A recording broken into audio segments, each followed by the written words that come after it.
இன்றைக்கு பேர் அண்ணா அவருடைய 117வது நாள். கடமை கண்ணியம் கட்டுப்பாடு என்ற தாரக மந்திரத்தை நமக்கு போதித்தவர் பேர் அண்ணா அவர்கள்.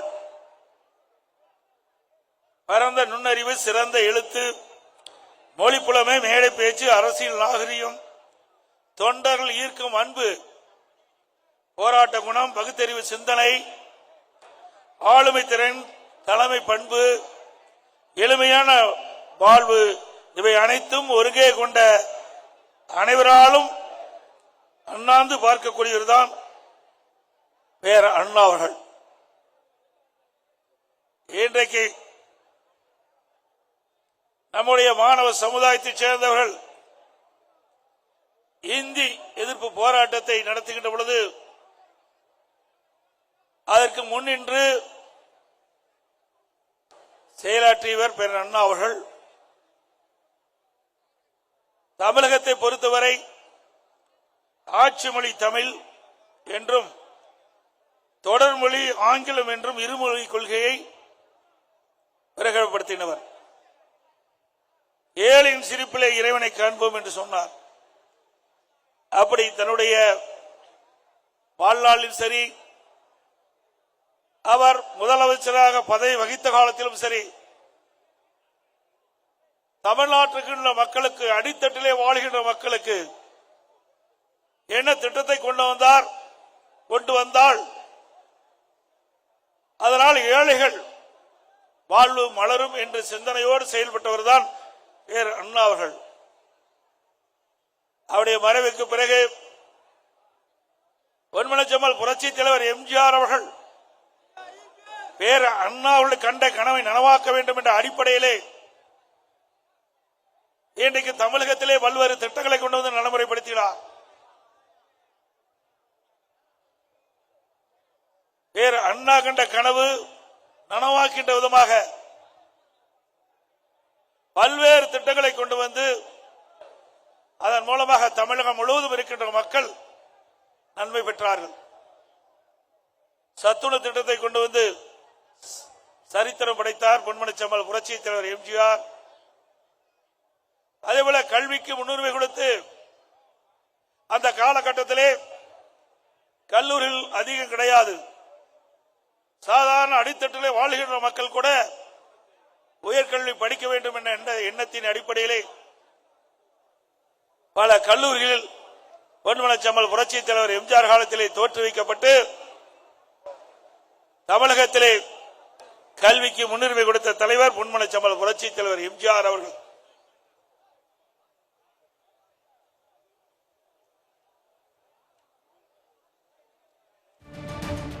அனைத்து இந்திய அண்ணா திராவிட முன்னேற்ற கழக ஆட்சி காலத்தில் தான் கல்விக்கு முன்னுரிமை கொடுத்து இந்தியாவிலேயே தமிழகத்தில் உயர்கல்வி படிப்பதிலே முதல் மாநிலம் என்ற உயர்வை பெற்றது அதிமுக ஆட்சி காலத்திலே. 2011 2021 வரை 10 ஆண்டு காலம் அதிமுக ஆட்சி. அந்த 10 ஆண்டு கால அதிமுக ஆட்சி ஒரு பொற்கால ஆட்சி என்று மக்கள் பாராட்டுகின்ற அளவுக்கு சிறப்பான ஆட்சி அனைத்து இந்திய அண்ணா திராவிட முன்னேற்ற கழக அரசு நாட்டு மக்களுக்கு வழங்கியது. அந்த 10 ஆண்டு காலத்திலேதான் இதே புரட்சி தலைவி அம்மா அவர்கள் தமிழகத்துடைய முதலமைச்சர் இருந்த காலத்திலும் சரி, அவருடைய மறைவுக்கு பிறகும் சரி, 67 கலை மற்றும் அறிவியல் கல்லூரியை கொண்டு வந்து ஏழை குடும்பத்திலே பிறந்த மாணவ மாணவி, தாழ்த்தப்பட்ட குடும்பத்திலே பிறந்த மாணவ மாணவி குறைந்த கட்டணத்திலே பட்டப்படிப்பு படிக்கக்கூடிய சூழ்நிலையை உருவாக்கி தந்த அரசாங்கம் அதிமுக அரசாங்கம். ஒரே ஆண்டில் 11 அரசு மருத்துவக் கல்லூரி மருத்துவமனை கொண்டாந்து தமிழகத்திலே மிகப்பெரிய வரலாற்று சாதனையை அதிமுக அரசு படைத்தது. அம்மா இருக்கின்ற பொழுது 6 அரசு மருத்துவக் கல்லூரி மருத்துவமனை முழுக்க மாநில அரசு நிதியில் இருந்து. ஆக 2011 2021 வரை அனைத்து இந்திய அண்ணா திராவிட முன்னேற்ற கழக ஆட்சி காலத்திலே 17 அரசு மருத்துவக் கல்லூரி மருத்துவமனை கொண்டாங்க. இன்றைக்கு திராவிட முன்னேற்ற கழக ஆட்சி பொறுப்பேற்று 4 ஆண்டு காலம் நிறைவு பெற்று விட்டது. ஒரு அரசு மருத்துவக் கல்லூரி மருத்துவமனை கூட அவர்களால் கொண்டு வர முடியவில்லை. ஒரு திறமையற்ற அரசாங்கம், ஒரு பொம்மை முதலமைச்சர் தமிழகத்தை ஆண்டு கொண்டிருக்கின்றார். எதற்கெடுத்தாலும் மத்திய அரசிலிருந்து எங்களுக்கு நிதி கிடைக்கவில்லை, மத்திய அரசு மருத்துவக் கல்லூரி வழங்கப்படவில்லை என்று ஒரு கருத்தை சொல்லி தன்னுடைய கடமையிலிருந்து தட்டி கழிக்கின்றார். புரட்சி தலைவி அம்மா இருக்கின்ற பொழுது மாநில அரசாங்க நிதியில் இருந்து 6 அரசு மருத்துவக் கல்லூரி மருத்துவமனை கொண்டு வந்தார்கள். இது அதிமுக சாதனை. 26 பாலிடெக்னிக் கொண்டு வந்தோம். 4 பொறியியல் கல்லூரி, 4 வேளாண்மை கல்லூரி, 5 கால்நடை மருத்துவக் கல்லூரி ஆராய்ச்சி நிலையத்தை கொண்டு வந்தோம். 7 சட்டக் கல்லூரி கொண்டு வந்தோம். பிஎட் கல்லூரி, ஐடி கல்லூரி இப்படி கொண்டாந்து பல கல்லூரிகளை தமிழகத்தில் திறந்து இன்றைக்கு இந்தியாவிலேயே உயர்கல்வி படிப்பதிலே முதல் மாநிலம் என்ற பெயர் பெற்ற மாநிலம் அதிமுக ஆட்சியில். 2019-20 இந்திய அளவில் உயர்கல்வி படிப்பதிலே முதல் மாநிலம். புரட்சி தலைவி அம்மாவால் தமிழகத்துடைய முதலமைச்சராக பொறுப்பேற்கின்ற பொழுது 132 பேர் தான் உயர்கல்வி படிச்சுட்டு இருந்தாங்க. அம்மா ஒரு கல்வியிலே புரட்சி மறுமலர்ச்சி கல்விக்கு அதிக நிதி ஒதுக்கீடு செய்யப்பட்டு அதன் மூலமாக 10 ஆண்டு காலத்திலே அனைத்து இந்திய அண்ணா திராவிட முன்னேற்ற கழக ஆட்சியிலே 154 பேர் உயர்கல்வி படித்து இந்தியாவிலேயே தமிழகம் உயர்கல்வி படிப்பதிலே முதல் மாநிலம் என்ற இலக்கை எட்டியது அதிமுக ஆட்சியிலே. அதே போல தமிழகத்திலே சட்ட ஒழுங்கு அடியோடு சீர்கட்டு விட்டது. இன்றைக்கு ஒரு வாரத்திற்கு முன்பு டிஜிபி அலுவலகம் முன்பு காமராஜ் சாலையில் ஒருவரை கடுமையாக தாக்கப்படுகிறார். தாக்கப்பட்டவர் மீதே வழக்கு போட்டு சிறையில் அடைக்கின்ற ஆட்சி அதிமுக அரசாங்கம். இன்றைக்கு இந்த ஆட்சியிலே மக்களுக்கு பாதுகாப்பு இல்லை. அதே போல காவலருக்கும் பாதுகாப்பு இல்லை. மக்களை பாதுகாக்கக்கூடியவர்கள் காவலர்கள். அந்த காவலர்கள் 6 மாதத்தில் 6 காவலர்கள் கொலை செய்யப்பட்டிருக்கிறாங்க. சென்னை நுளம்பூர் ரோந்து காவலரை தாக்கிய போதை கும்பல். அது மட்டுமல்ல, திமுக கட்சியினுடைய ஊராட்சி மன்ற தலைவர் ஒரு திருட்டு வழக்கிலே கைது செய்யப்பட்டிருக்கிறார். இந்த கட்சியுடைய யோக்கியது எப்படி என்பதை நீங்கள் எண்ணி பார்க்க வேண்டும். ஒரு ஊராட்சி மன்ற தலைவரே திருட்டு வழக்கிலே கைது பண்ணிருக்கிறார் என்று சொன்னால் இந்த கட்சியுடைய நிர்வாகிகள் எப்படிப்பட்டவர்கள், தேர்ந்தெடுக்கப்பட்ட உள்ளாட்சி பிரதிநிதிகள் எப்படிப்பட்டவர்கள் என்பதை நாம் எண்ணி பார்க்க வேண்டும். அவர் மீது ஏற்கனவே 10 வழக்குகள் இருப்பதாக பத்திரிகைகளில் செய்தி வந்துள்ளது. அதே போல இன்றைக்கு தமிழகத்திலே எது கிடைக்குதா இல்லையா, போதைப் பொருள் எளிதா கிடைக்குது. பல ரூபத்தில் வருது போதைப் பொருள். திராவிட முன்னேற்ற கழகம் ஆட்சி பொறுப்பேற்று ஒரே ஆண்டு காலத்தில் தமிழகத்திலே போதைப் பொருள் நடமாட்டம் அதிகரித்து விட்டது. இந்த அரசாங்கம் இரும்பு கரம் கொண்டு போதைப் பொருள் நடமாட்டத்தை தடுத்து நிறுத்த வேண்டும் என்று சட்டமன்றத்தில் நான் தெரிவித்தேன். ஊடகத்தின் வாயிலாக தெரிவித்தேன், பத்திரிகையின் வாயிலாக தெரிவித்தேன், அறிக்கையின் வாயிலாக வெளியிட்டேன். ஆனால் முதலமைச்சர் சரியான நடவடிக்கை எடுக்கவில்லை. எங்களுடைய கோரிக்கையை அவர் ஏற்கவில்லை, கண்டுகொள்ளவில்லை. அதனால் இன்றைக்கு தமிழகத்திலே போதை நிறைந்த மாநிலமாக இன்றைக்கு காட்சியளித்துக் கொண்டிருக்கிறது. கிராமத்திலிருந்து நகரம் வரை போதைப் பொருள் விற்காத இடமே கிடையாது. இன்றைக்கு திராவிட முன்னேற்ற கழகம் ஆட்சியிலே ஒரு டிஜிபி இருந்தார், உங்களுக்கு நன்றாக தெரியும். கஞ்சா அந்த போதைப் பொருளை தடுப்பேன் என்று சொல்லி 2.0, 3.0, 4.0 போட்டார். கடைசியில போட்டு ரிட்டையர் ஆனதுதான் மிச்சம். கடைசி வரைக்கும் எந்த முயற்சி எடுக்கல. ஏன்னா பெரும்பாலும் திமுக கட்சிக்காரர் தான் இந்த போதைப் பொருள் விற்பனை செய்வதற்கு துணை நிற்பதாக தகவல். 2022ஆம் ஆண்டு என்று நான் கருதுகின்றேன். காவல்துறை மானிய கோரிக்கை அந்த கொள்கை விளக்க குறிப்பில் 20ஆம் பக்கத்தில் 2வது பேரால குறிப்பிட்டிருக்காங்க. கல்லூரிக்கு அருகில் பள்ளிக்கு அருகில் 2348 பேர் கஞ்சா வைத்திருந்ததா கண்டுபிடிக்கப்பட்டது. கைது செய்யப்பட்டது 148 பேர். நான் சட்டமன்றத்தில் முதலமைச்சரை கேள்வி கேட்டேன். நீங்கள் தயாரிக்கு முதலமைச்சர் தயாரித்து அந்த கொள்கை குறிப்பை வெளியிட்டிருக்கிறீங்க. ஆக கண்டுபிடிக்கப்பட்டது 2348 பேர் என்றால் கைது விட்டது 142. மற்றவர்கள் எங்கே போனார்கள், ஏன் கைது செய்யவில்லை என்று கேட்டால் பதில் இல்லை. ஏன்னா மற்றவங்க திமுக காரங்க. எப்படி கைது பண்ண முடியும், எப்படி நடவடிக்கை எடுக்க முடியும், அப்புறம் எப்படி எங்கே போய் கஞ்சாவை தடுத்து நிறுத்த முடியும், இல்லது போதைப் பொருளை எப்படி தடுத்து நிறுத்த முடியும்? இதுதான் நிலைமை. அதோட திமுக பொதுக்குழு நடக்குது. அந்த பொதுக்குழுல இன்றைய முதலமைச்சர் திமுக தலைவர் திரு ஸ்டாலின் அவர்கள் உரையாற்றுகின்றார். அதில் பேசும்போது அந்த பொதுக்குழுல திரு ஸ்டாலின் பேசுறார். இரவிலே கண்மூடி காலையிலே கண் விழித்து பார்க்கின்ற பொழுது எங்களுடைய கட்சிக்காரர்களால் ஏதாவது பிரச்சனை வந்துவிடும் என்ற அச்சத்தில் நான் கண் விழிக்கின்றேன் என்று அவரே அந்த கூட்டத்தில் பேசுறார். அப்படின்னா அந்த திமுக கட்சிக்காரருடைய நிலை என்னன்னு பாருங்க. இன்றைக்கு இப்படிப்பட்ட நிலைமை தான் தமிழகத்திலே ஏற்பட்டிருக்கு என்பதை நாம் எண்ணி பார்க்க வேண்டும். அதனால் சட்ட ஒழுங்கை பராமரிக்க முடியல. காவல்துறை கைகள் கட்டப்பட்டுகின்றன, சுதந்திரமாக செயல்பட முடியல. ஏன்னா ஒரு முதலமைச்சர், திமுக கட்சி தலைவர், அவர் பொதுக்குழுவிலே இப்படிப்பட்ட கருத்தை சொல்லுகின்ற பொழுது திமுக நிர்வாகிகள் எப்படிப்பட்டவர் என்பதை நாம் அறிந்து கொள்ள வேண்டும். இன்றைக்கு தமிழகம் சட்ட ஒழுங்கிலே மிக மோசமான நிலைக்கு சென்று விட்டது. இன்றைக்கு சிறுமிக்கு பாதுகாப்பு கிடையாது, முதியவர்களுக்கு பாதுகாப்பு கிடையாது. இன்றைய அரசாங்கம் தள்ளாடி கொண்டிருக்கின்றது சட்டத்தை காப்பதற்கு. அது மட்டுமல்ல, உங்களுக்கு தெரியும் அண்ணா பல்கலைக்கழகத்தில் நடந்த சம்பவம். யார் அந்த சார்? அந்த சார் அண்ணா திமுக ஆட்சியில் வரவர் கண்டுபிடிக்கப்படுவார். அண்ணா திமுக ஆட்சியில் வரவர் கண்டுபிடிக்கப்படுவார்.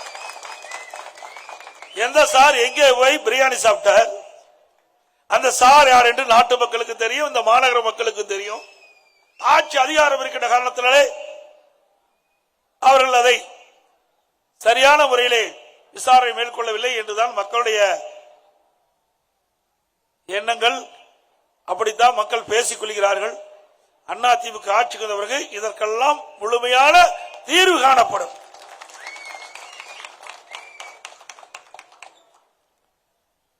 இன்றைக்கு திராவிட முன்னேற்ற கழக ஆட்சியில ஊழல் நடக்காத துறையே இல்லை.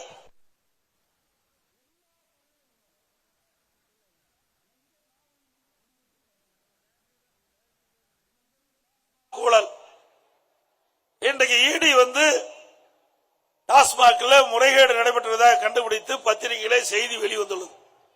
முதற்கட்டமாக 1000 கோடி முறைகேடு டாஸ்மாக்ல நடைபெற்றதாக செய்தி வெளிவந்திருக்கு.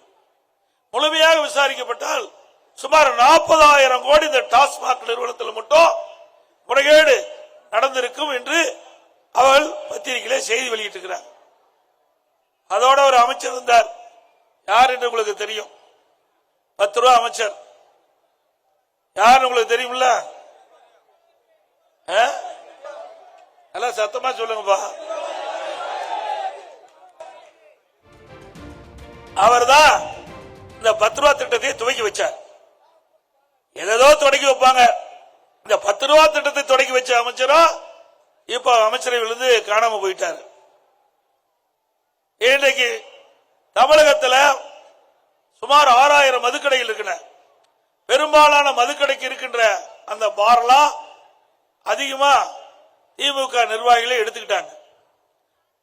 இன்றைக்கு ஒரு பகுதியில் 3 பார் எடுத்திருந்தா அதுல 2 பாரை மூடிட்டு 1 பார் நடத்துறாங்க. 2 பாருக்கு அது மாதமா இருக்கிற சந்தா தொகை கட்டுறதில்லை. 1 பார்ல வித்து கொள்ளையடிச்சிட்டு இருக்கிறாங்க. அதோட ஒரு நாளைக்கு டாஸ்மாக் கடையில மதுபான கடையில 1.5 கோடி பாட்டில் விற்குது. ஒரு பாட்டிலுக்கு 10 ரூபா அதிகமா வாங்குறாங்க. அப்படி 10 ரூபா அதிகமா வாங்கும் போது 1.5 கோடி பாட்டிலுக்கு ஒரு நாளைக்கு 15 கோடி மேலிடத்துக்கு போதா சொல்றாங்க. மேலிட யாருன்னு உங்களுக்கு தெரியும். மாதத்துக்கு 30 நாள் 450 கோடி இந்த டாஸ்மாக்ல ஒரு பாட்டிலுக்கு 10 ரூபா அதிகம் வாங்குறதுல மட்டும் 450 கோடி வசூலாகுது. வருஷத்துக்கு 5400 கோடி. 4 ஆண்டுல சுமார் 22,000 கோடி. ஒரு பாட்டிலுக்கு 10 ரூபா அதிகம் வாங்குறது 22,000 கோடி மேலிடத்துக்கு போகுது. இப்படிப்பட்ட ஆட்சிக்கு முடிவு கட்டுகின்ற தேர்தல் அடுத்த ஆண்டு நடைபெற்ற சட்டமன்ற தேர்தல்.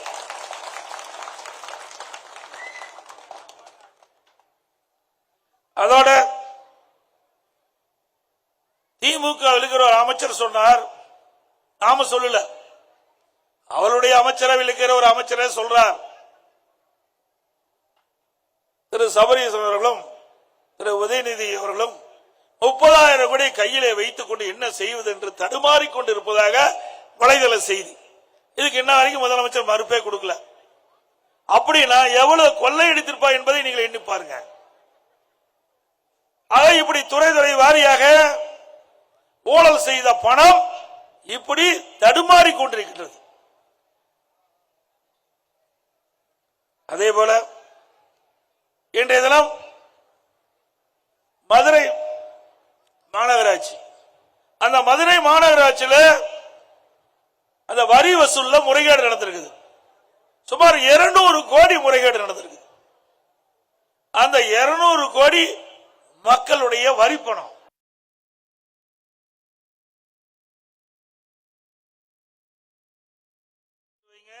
போதாததுக்கு மதுரை மாநகராட்சி அங்க இருக்க ஆட்டுக்கு மாட்டுக்கு அதோட பன்றிக்கு கூட போட்டாங்க. அந்த பன்றி கூட விட்டு வைக்கல. அப்படி பன்றிக்கு போட்ட வரியிலும் ஊழல் செய்கின்ற அரசாங்கம் திமுக அரசாங்கம். இது எவ்வளவு மோசமானது என்பதை நாம் எண்ணி பார்க்க வேண்டும்.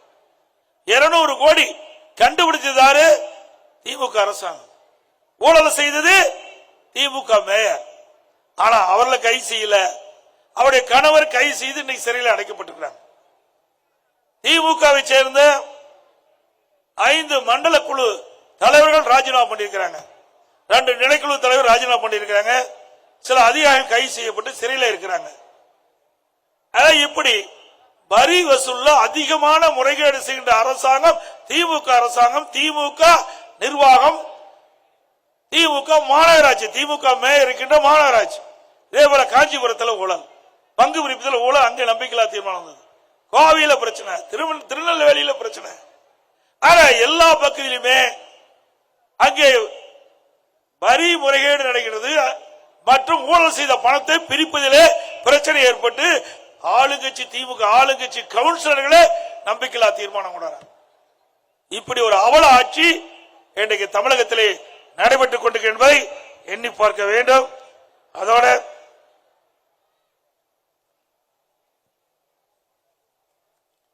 மிக மிக மோசம்.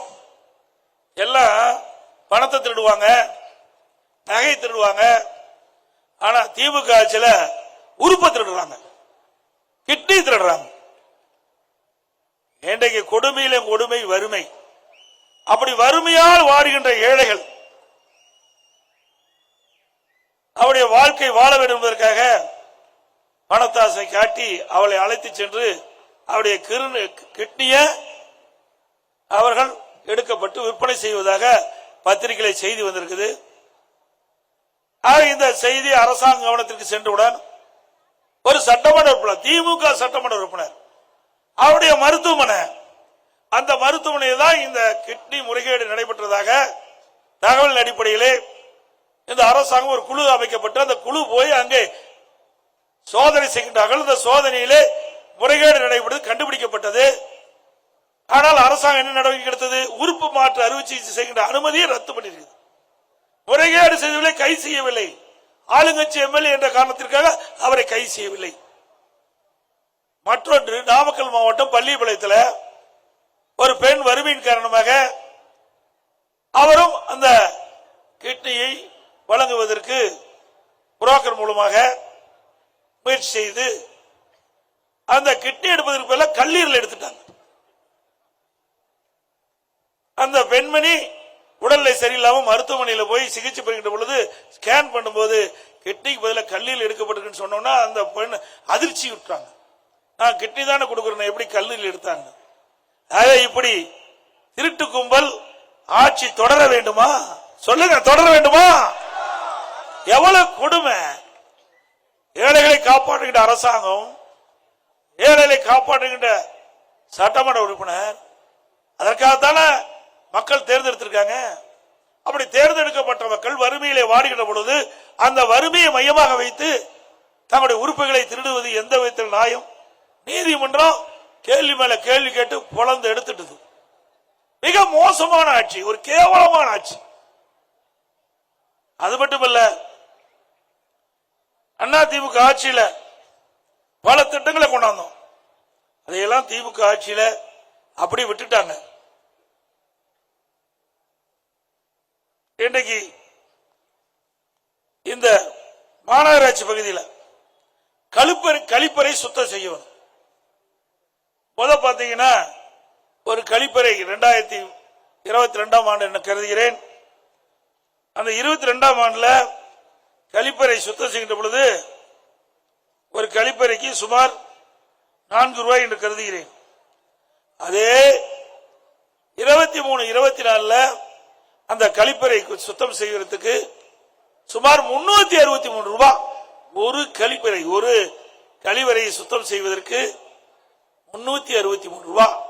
அதுல மட்டும் சுமார் 450 கோடி சென்னை மாநகராட்சியிலே ஊழல் நடைபெற்றதாக செய்தி வந்திருக்குது. அதுல 3 பகுதி ராயபுரம் என்று கருதுகிறேன், இன்னும் 2 பகுதியில் இந்த மெகா ஊழல் நடைபெற்றிருக்குது. கொடுமை. ஒரு மாசத்துக்கு இருந்தா புதுசா கழிப்பறையை கட்டிடலாம். அந்த அளவுக்கு இந்த கழிவறை சுத்தம் செய்கின்ற ஒரு டாய்லெட் சுத்தம் செய்வதற்கு 363 ரூபாய் இதில் நிர்ணயிக்கப்பட்டு கொள்ளையடித்திருக்க சொன்னால் மக்களுடைய பணம் எப்படி மேலிடத்துக்கு சென்று கொடுக்க என்பதை நீங்கள் எண்ணி பார்க்க வேண்டும்.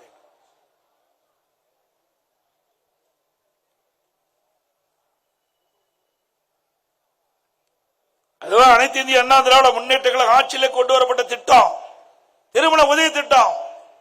நாளைக்கு தங்கம் 26, 50,000 ஒரு பவுன், அதையும் நிறுத்திட்டாங்க. அண்ணா திமுக ஆட்சி மலர்ந்தவுடன் மீண்டும் திருமண உதவி திட்டம் தொடரும். ஏழைகளுக்காக கொடுக்கப்பட்ட திட்டம் இது. அம்மா செந்தலையில் ஒதுக்கப்பட்ட திட்டம். அதோட இந்த திருமண உதவி திட்டத்தில் இடம்பெறுகின்ற மணப்பெண்ணுக்கு பட்டு சேலை கொடுக்கப்படும், மணமனுக்கு பட்டு வேஷ்டி கொடுக்கப்படும்.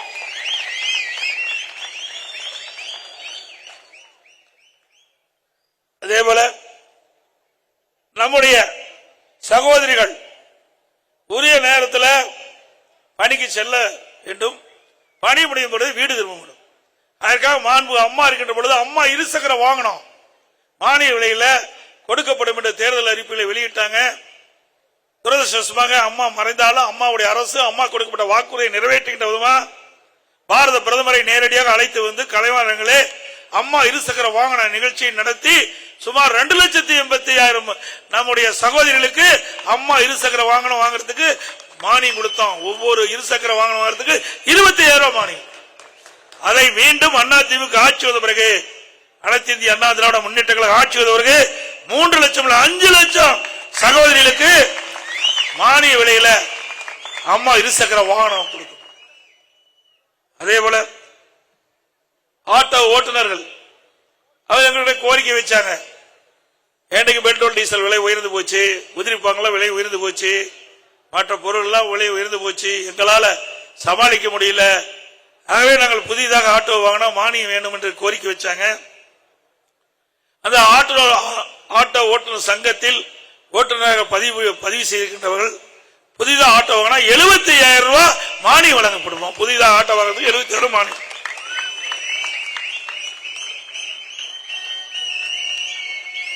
அதே போல நம்முடைய பள்ளியிலே படிக்கின்ற மாணவர்கள் திறமையானவர்களாக இருக்க வேண்டும். அரசு பள்ளியில் படிக்கின்ற மாணவர்கள் திறந்த மாணவர்களாக திறமையானவர்களாக உலகத்தரத்திற்கு ஏற்ற கல்வி கிடைக்க வேண்டும், விஞ்ஞான கல்வி கிடைக்க வேண்டும் என்ற அடிப்படையில் மாண்பு அம்மா அவர்கள் தொலைநோக்கு சிந்தனையோடு நம்முடைய அரசு பள்ளியில் படிக்கின்ற மாணவர்களுக்கு லேப்டாப் கொடுக்கிற திட்டத்தை கொண்டு வந்தாங்க. இந்த விடியா திமுக அரசு வந்து அது நிறுத்தப்பட்டு விட்டது. மீண்டும் அண்ணா திமுக ஆட்சி வளர்ந்தவுடன் நம்முடைய மாணவ அரசு பள்ளியில் படிக்கின்ற மாணவ செல்வங்களுக்கு திறமையான கல்வி கிடைப்பதற்கு லேப்டாப் கொடுக்கப்படும். அண்ணா திமுக ஆட்சியில 10 ஆண்டு காலத்தில் 52,36,000 மாணவ மாணவிகளுக்கு லேப்டாப் கொடுத்தோம். 7,300 கோடி இதற்காக நிதி ஒதுக்கீடு செய்யப்பட்டது. இதெல்லாம் வரலாற்று சாதனை. இப்படி ஒரு திட்டமாவது திராவிட முன்னேற்ற கழக ஆட்சியில் கொண்டு வந்து நிறைவேற்றப்பட்டிருக்குதா? எதுவுமே கிடையாது. அத்தனையும் பொய் செய்தி தான். அம்மா உணவகம் இன்னைக்கு வேண்டுமென்றே திட்டமிட்டு மாண்புமிகு புரட்சி தலைவி அம்மாள் ஏழைகள் மலிவு விலையிலே உணவு அருந்த வேண்டும், வயிறார உணவு உண்ண வேண்டும் என்ற அடிப்படையிலே அம்மா உணவகத்தை கொண்டு வந்தார்கள். இன்றைய ஆட்சியால் வேண்டுமென்றே திட்டமிட்டு அவருக்கு வழங்குகின்ற அந்த பொருட்களுடைய அளவை குறைத்து விட்டார்கள். அதில் பணிபுரிகின்ற ஊழியர்களுடைய எண்ணிக்கை குறைத்து விட்டார்கள். எப்படியாவது இந்த அம்மா உணவகத்தை மூட வேண்டும், அதுதான் அவருடைய திட்டம்.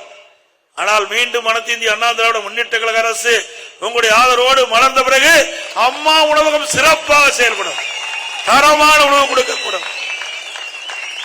இதையும் புரட்சி தலைவி அம்மாவுடைய கனவு திட்டம்.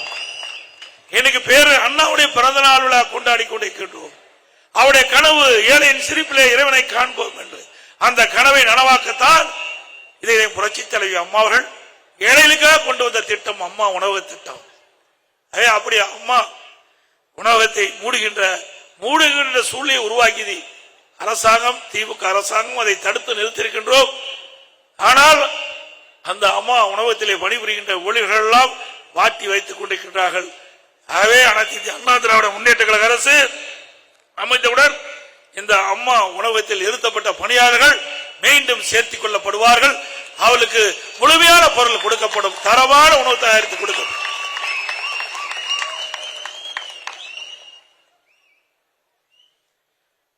இன்னைக்கு திராவிட முன்னேற்ற கழகம் ஆட்சிக்கு வருவதற்கு முன்பு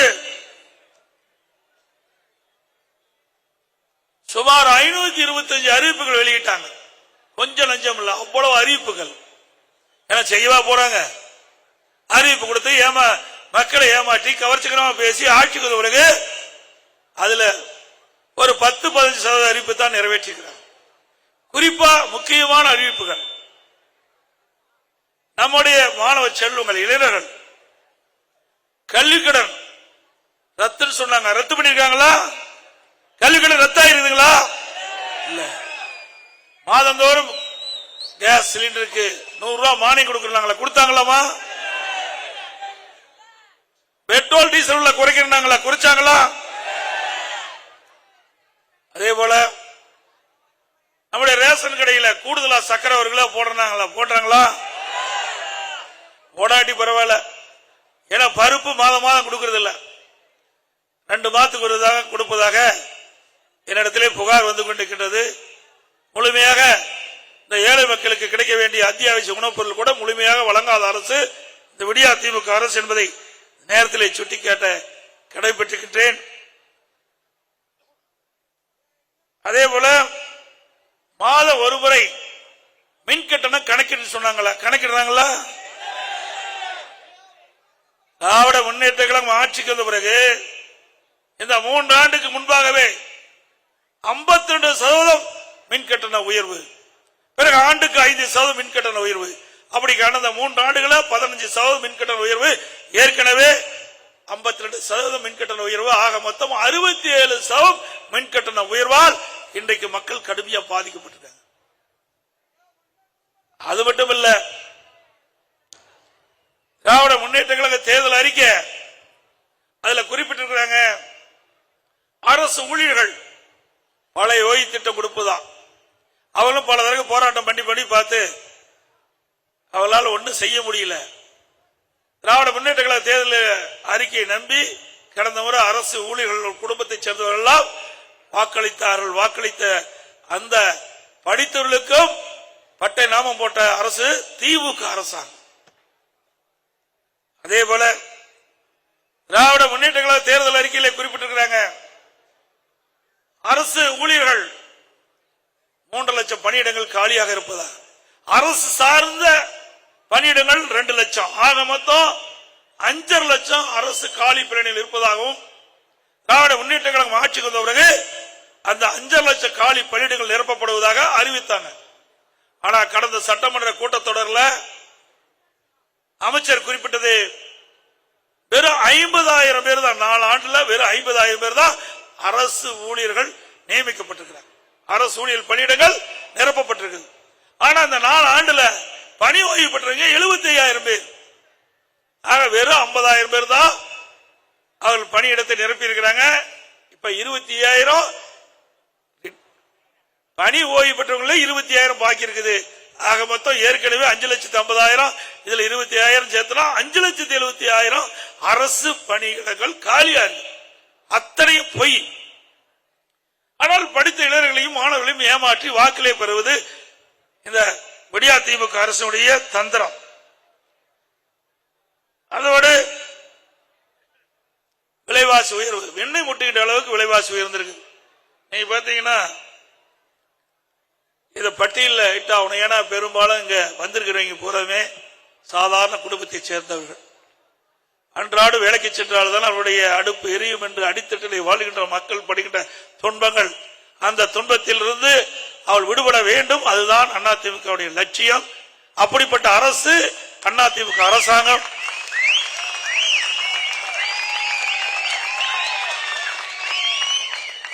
அதனாலதான் எப்பொழுதெல்லாம் உணவுப் பொருட்கள் விலை ஏறுகிறதோ அப்பொழுது தடுத்து நிறுத்தி அந்த ஏழை மக்களை காத்த அரசு அதிமுக அரசாங்கம். இன்றைக்கு அனைத்து இந்திய அண்ணா திராவிட முன்னேற்ற கழக ஆட்சியிலே பச்சரிசி சாப்பாட்டு அரிசி 1 கிலோ 50 ரூபாய்க்கு விற்பனை. திமுக ஆட்சியில இப்ப 77 ரூபாய்க்கு விற்குது. 1 கிலோ 27 ரூபாய் அதிகம். பொன்னி புழுங்கல் அரிசி 1 கிலோ அதிமுக ஆட்சியில 50 ரூபாய், திமுக ஆட்சியில இப்ப 72 ரூபாய், 1 கிலோ 22 ரூபாய் அதிகம். இட்லி புழுங்கல் அரிசி 1 கிலோ 30 ரூபாய் அதிமுக ஆட்சியில, திமுக ஆட்சியில இப்ப 48 ரூபாய், ஆக மொத்தம் 18 ரூபாய் அதிகம். கடல் எண்ணெய் 1 கிலோ 130 ரூபாய் அதிமுக ஆட்சியில, திமுக ஆட்சியில 190 ரூபாய். 1 கிலோ கடல் எண்ணெய் வாங்கினா 60 ரூபாய் அதிகமா கொடுத்து வாங்க வேண்டிய சூழ்நிலை. நல்லெண்ணெய் 1 கிலோ 250 ரூபாய் அதிமுக ஆட்சியில, திமுக ஆட்சியில 400 ரூபாய், 1 கிலோ 150 ரூபாய் அதிகம். தோரம்பருப்பு 1 கிலோ 74 ரூபாய் அதிமுக ஆட்சியில, திமுக ஆட்சியில 130 ரூபாய் 56 ரூபாய் அதிகம். உளுத்தம்பருப்பு 1 கிலோ அதிமுக ஆட்சியில 79, திமுக ஆட்சியில 120, 1 கிலோ 41 ரூபாய்.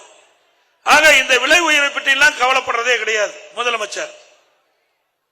துணை முதலமைச்சர் பற்றியும் அதை பத்தியும் கவலைப்படுறதில்ல. அப்பப்போ போட்டோ ஷூட் எடுப்பாங்க, பத்திரிகை விளம்பரம் கொடுப்பாங்க, ஒரு பேரை வைப்பாங்க, அதோட முடிஞ்சு போச்சு. அப்படியே 4 ஆண்டு காலம் ஆட்சி ஓட்டிட்டாங்க. இவ்வளவு விலை உயர்ந்திருக்குது, இதனால ஏழை மக்கள் பாதிக்கப்படுவார்கள் அப்படி என்று சிந்தித்திருந்தால் இந்த உணவுப் பொருள் விலையை கட்டுப்படுத்தியிருக்கலாம், விலையை குறைத்திருக்கலாம். அதற்காக எந்த நடவடிக்கையும் இந்த அரசு எடுக்கவில்லை, எந்த முயற்சியும் எடுக்கவில்லை. இதே அனைத்து இந்திய அண்ணா திராவிட முன்னேற்ற கழக ஆட்சி இருக்கின்ற பொழுது விலை கட்டுப்பாட்டு நிதி என்று ஒரு 100 கோடி ரூபாய் ஒதுக்கி வச்சிருந்தோம். எந்த உணவுப் பொருள் விலை ஏறுகிறதோ அந்த உணவுப் பொருள் எந்த மாநிலத்தில் குறைவாக கிடைக்கிறதோ அங்கே போய் கொள்முதல் செய்து கூட்டுறவு சங்கத்தின் மூலமாக இங்கே வந்து அந்த விலை அதிகமாக இருக்கிற உணவுப் பொருட்களை சரி செய்து நம்முடைய மக்களை காத்த அரசாங்கம் அதிமுக அரசாங்கம். ஏழைகளுக்கு தேவையான உதவி.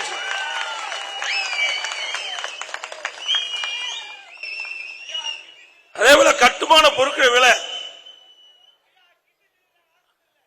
அதான் முதல்ல சொல்லிட்டு தம்பி, அதாவது உஷாரா இருங்க. இது வரைக்கும் திமுக காரன் நடத்துற மருத்துவமனைக்கு போய் ஏதாவது அறுவை சிகிச்சை பண்ணியிருந்தா உடனே ஸ்கேன் பண்ணி பாத்துங்க. உடல்ல இருக்கிற உறுப்புலாம் உள்ள இருக்கிற உறுப்புலாம் சரியா இருக்குதா பாத்துங்க. இல்லைன்னா நம்ம உடல்ல சரியில்லாத போது போய் பார்க்கும்போது அதுக்கு தகுந்த ட்ரீட்மெண்ட் பண்ண முடியாது.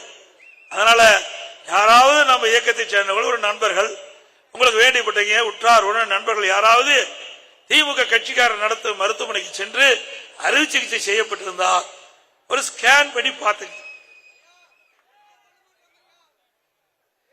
அதே போல கட்டுமான பொருட்கள் விலை, இந்த கட்டுமான தொழிலில் சுமார் பல லட்சம் பேர் ஈடுபட்டிருக்கிறாங்க. ஆனால் இந்த கட்டுமான பொருட்கள் விண்ணை முட்டுகின்ற அளவுக்கு விலை உயர்ந்து விட்டது. திராவிட முன்னேற்ற கழக தேர்தல் அறிக்கையில குறிப்பிட்டிருந்தாங்க, கட்டுமான பொருட்கள் விலை ஏறுகின்ற பொழுது அத்தியாவசிய பட்டியலில் சேர்க்கப்பட்டு குறைப்பதற்குண்டான நடவடிக்கை எடுக்கப்படும் என்று திரு ஸ்டாலின் அவர்கள் வெளியிட்ட அறிக்கையிலே குறிப்பிட்டிருக்கிறார். இன்றைய தினம் கட்டுமான பொருட்களுடைய விலை ஒரு யூனிட் எம்சாண்ட் அதிமுக ஆட்சியில் 3000 ரூபாய், திமுக ஆட்சியில் 5500 ரூபாய், ஒரு யூனிட் 2500 ரூபாய் அதிகம். ஒரு யூனிட் ஜல்லி அதிமுக ஆட்சியில் 2000, திமுக ஆட்சியில் 4500, 2500 ரூபாய் ஒரு யூனிட்டுக்கு அதிகம் திமுக ஆட்சியில் ஜல்லி. ஒரு டன் கம்பி அதிமுக ஆட்சியில் 40,000, திமுக ஆட்சியில் 70,000. அப்படி பார்க்கின்ற பொழுது ஒரு டன்னுக்கு 30,000 அதிகம். ஒரு செங்கல் அதிமுக ஆட்சியில் 6 ரூபாய் 8 ரூபாய் வரைக்கும், திமுக ஆட்சியில் ஒரு செங்கல் 10 ரூபாயிலிருந்து 12 ரூபாய்க்கு விற்கிது. சிமெண்ட் ஒரு மூட்டை வெளி மார்க்கெட்ல அதிமுக ஆட்சியில் 240 ரூபாய், திமுக ஆட்சியில் இன்றைய தினம் 350 ரூபாய். ஒரு மூட்டை சிமெண்ட் 110 ரூபாய். மரம் 200% விலை உயர்ந்து விட்டது. ஆக நடுத்தர மக்கள், ஏழை மக்கள் வீடு கட்டுகின்ற எண்ணமே இல்லாம ஒரு சூழ்நிலை ஏற்பட்டு போச்சு. அப்படி கட்டுமான பொருட்களுடைய விலை இவ்வளவு உயர்ந்திருக்குது. இதை கட்டுப்படுத்துறதுக்கு இந்த அரசு நடவடிக்கை எடுக்கலைன்னா எல்லாத்திலையுமே லஞ்சம் வருது, எல்லாத்திலுமே கமிஷன் வருது. அதனால இந்த அரசாங்கம் கண்டுகொள்ளவில்லை. அதனால இன்றைக்கு கட்டுமான தொழிலும் பாதிக்கப்பட்டிருக்குது, வீடு கட்டுவதும் பாதிக்கப்பட்டிருக்கு என்பதை நேரத்தில் குறிப்பிட விரும்புகிறேன். அது மட்டுமல்ல, இன்றைக்கு இந்த மாநகராட்சி பகுதி இதுல வீடு கட்டுறது அனுமதி வாங்கணும், கடை கட்டுறது அனுமதி வாங்கணும். அனைத்து இந்திய அண்ணா திராவிட முன்னேற்ற கழக ஆட்சியில மாநகராட்சி பகுதியில் 1000 சதுரடி அதற்கு கட்டுவதற்கு அனுமதி வாங்கணும்னு சொன்னா கழிவுநீர் கட்டமைப்பு டெபாசிட் உட்பட 37,800 ரூபாய். விடியா திமுக ஆட்சிக்கு வந்த பிறகு சென்னை மாநகராட்சியில் இன்றைக்கு இந்த டெபாசிட் கட்டணும். 1000 சதுரடிக்கு வீடு கட்டுவதும் சரி, கடை கட்டுவதும் சரி, அனுமதி வேணும்னா, பிளான் அப்ரூவ் வேணும்னா 1,08,000 ரூபாய், 71,000 ரூபாய் அதிகம். இனிமேல் யாருமே மாநகராட்சி பகுதியில் வீடே கட்ட முடியாது. ஒரு பக்கம் கட்டுமான பொருட்கள் விலை உயர்வு, மறுபக்கம் அதை அப்ரூவ் பண்ற அந்த கட்டணமும் உயர்வு. ஆக மக்களை வாட்டி வதைக்கின்ற அரசாங்கம் விடியா திமுக அரசாங்கம் என்பதை நாம் புரிந்து கொள்ள வேண்டும். அது ஃபுல்லா ஏறி போச்சு.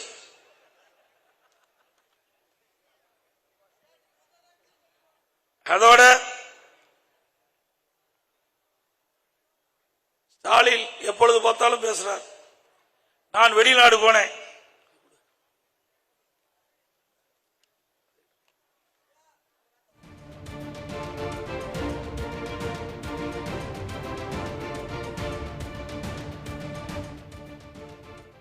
தொழில் முதலீட்டு ஈர்ப்பதாக சொல்லிக் கொண்டிருக்கிறார்.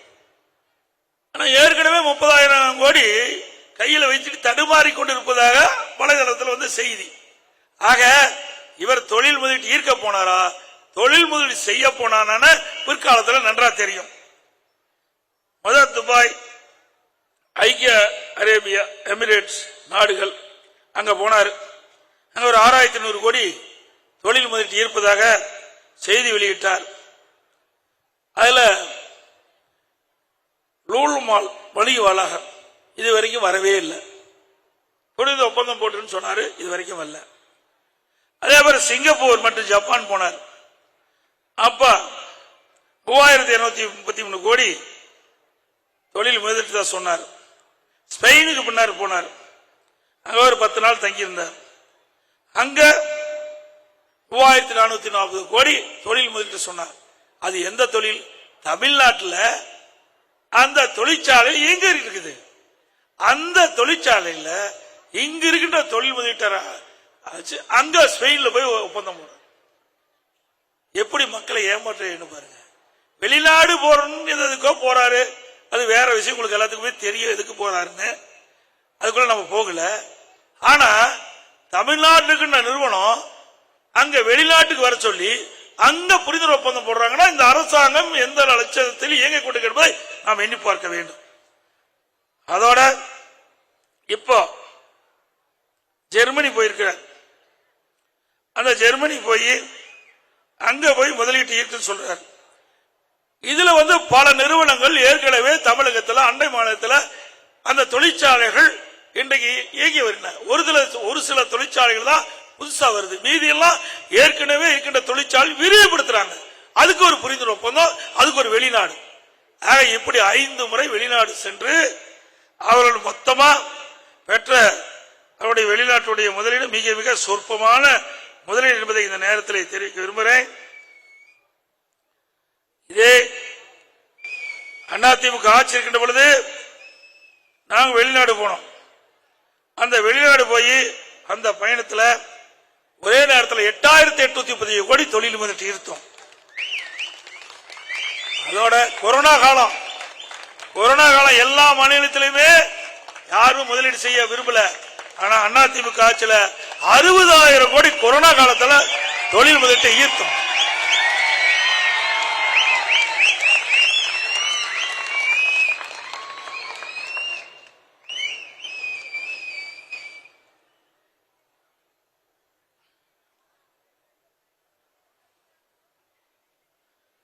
திராவிட முன்னேற்ற கழகம் இப்ப ஜெர்மன் போனார்ல, அண்மையில் இப்ப போயிட்டு வந்திருக்காரு. அப்ப போகும்போது பேட்டி கொடுத்தார். அந்த பேட்டியில் என்ன சொல்றாரு? 30/8/2025 விமான நிலையத்தில் பேட்டி கொடுக்கிறார். 922 புரிந்துணர்வு ஒப்பந்தங்கள் திராவிட முன்னேற்ற கழக ஆட்சியிலே போடப்பட்டதாகும்.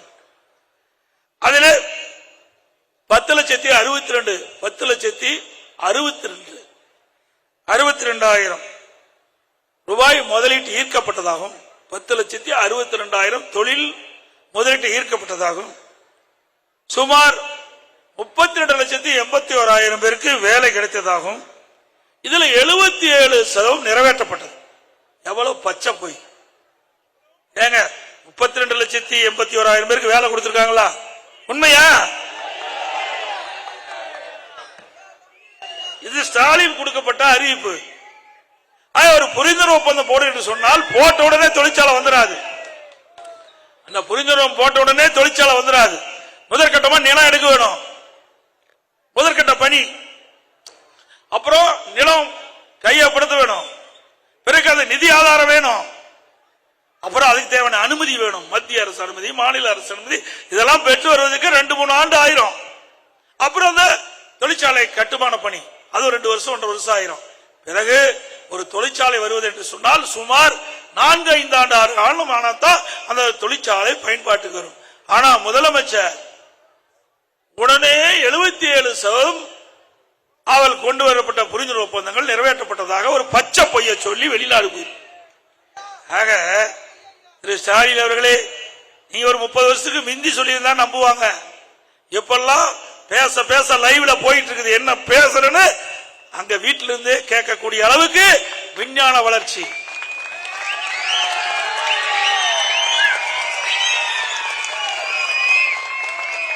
இப்படிப்பட்ட காலத்துல மக்களை ஏமாற்ற முடியாது. இளைஞர்கள், மாணவர்கள், பெற்றோர்கள் இன்றைக்கு படித்தவர்கள் அதிகமாகிவிட்டார்கள். நான் ஏற்கனவே குறிப்பிட்டேன். இன்னைக்கு தமிழகத்தில் 2030 ஆண்டு மத்திய அரசு திட்டத்தின்படி 2030 ஆண்டு அடைய வேண்டிய இலக்கு உயர்கல்வியில 2019 அடைந்துட்டோம். அந்த அளவுக்கு நம்முடைய கல்வியறிவு பெற்ற மாநிலம் தமிழ்நாடு. ஆக நீங்க எதை வேணாலும் பேசிட்டு போயிட முடியாது. நீங்க ஒரு முதலமைச்சர் இருக்கிறீங்க. ஆக திட்டமிட்டு ஏற்கனவே 2021 பல்வேறு பொய்களை சொல்லி மக்களிடத்தில் ஆசை வார்த்தை காட்டி கவர்ச்சிகரமாக பேசி ஆட்சிக்கு வந்த பிறகு மீண்டும் பொய்கள் பேசுவது முறையல்ல. இன்றைக்கு 77% நிறைவேற்றப்பட்டதாக ஒரு தவறான செய்தி, பொய்யான செய்தியை முதலமைச்சர் வெளியிட்டிருக்கார்.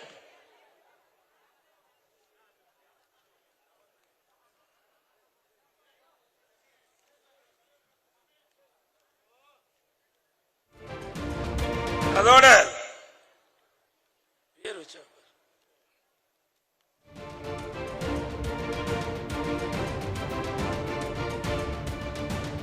பேர் வைப்பதில் தமிழ்நாடு முதலமைச்சருக்கு தமிழ்நாடு முதலமைச்சர் தான்.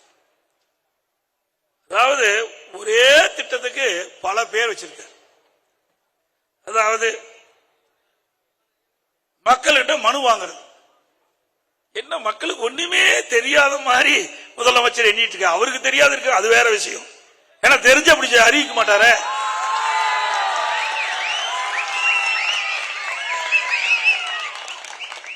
முதல்வரின்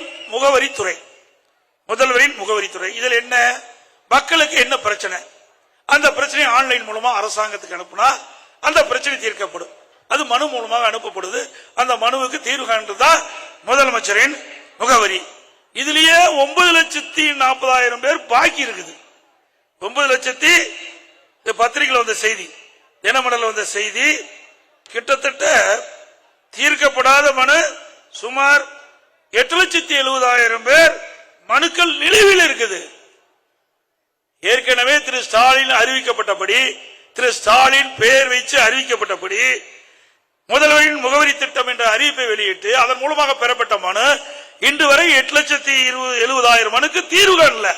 அதுக்குள்ளே ஒரு பேர், அதுல என்ன பேர்? உங்களுடன் ஸ்டாலின். இது வரைக்கும் வீட்டுல தான் இருந்தார், இப்பதான் நம்மளோட வந்திருக்காரு. மொல்லக்கல்ல 4 வருஷம் ஆச்சு, தத்தி தவறி இப்பதான் ஸ்டாலின் 4 வருஷம் கழிச்சு நம்மள வந்து பாக்குறோம். இப்பதான் மக்களை வந்து பார்த்திருக்காரு.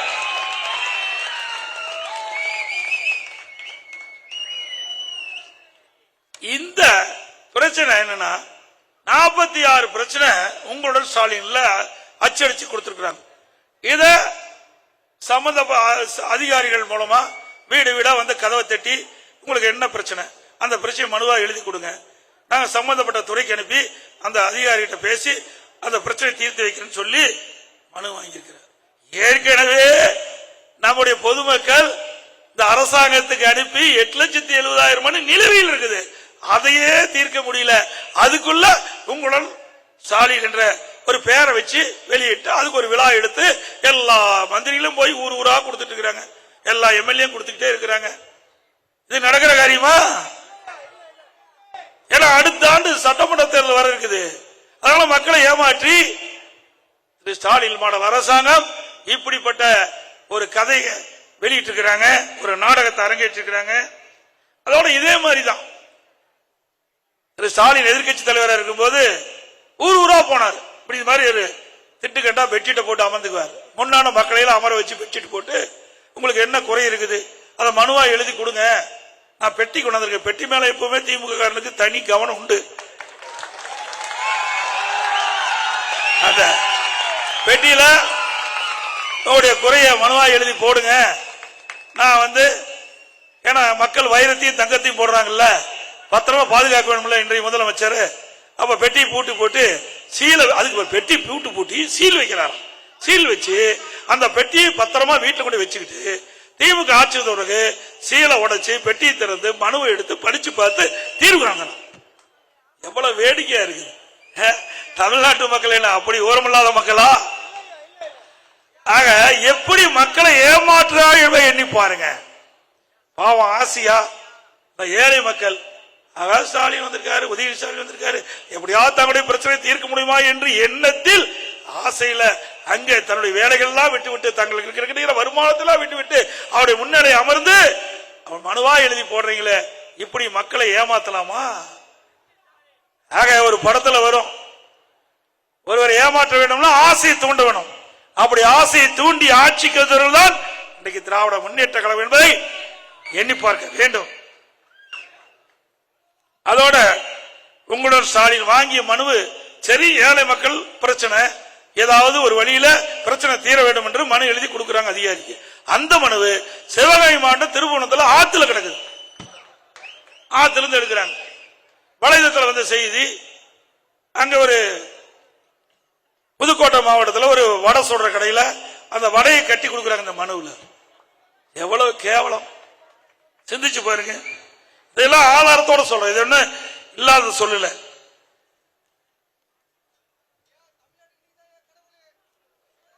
இதுல மட்டும்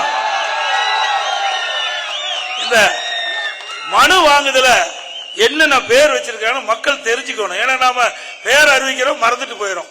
ஒரே இந்த மனு வாங்குறதுக்கு மட்டும் ஸ்டாலின் அவர்கள் வச்ச பேரு: முதல்வரின் முகவரி, உங்கள் தொகுதியில் முதல்வர், மக்களுடன் முதல்வர், நீங்கள் நலமா, மக்களுடன் முதல்வர் நகரம் மற்றும் ஊரகம், மக்களுடன் முதல்வர் பட்டியலத்தவர் மற்றும் மலைவாழ் பழங்குடியினர். இப்பதான் உங்களுடன் ஸ்டாலின் வந்திருக்கார்.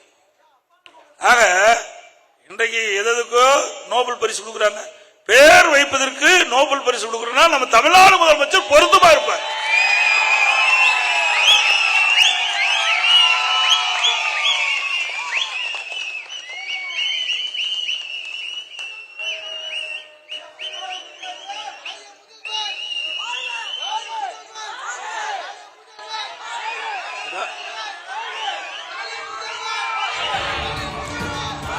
அதிமுக ஆட்சி இருக்கின்ற பொழுது ஸ்டாலின் பேசினார்.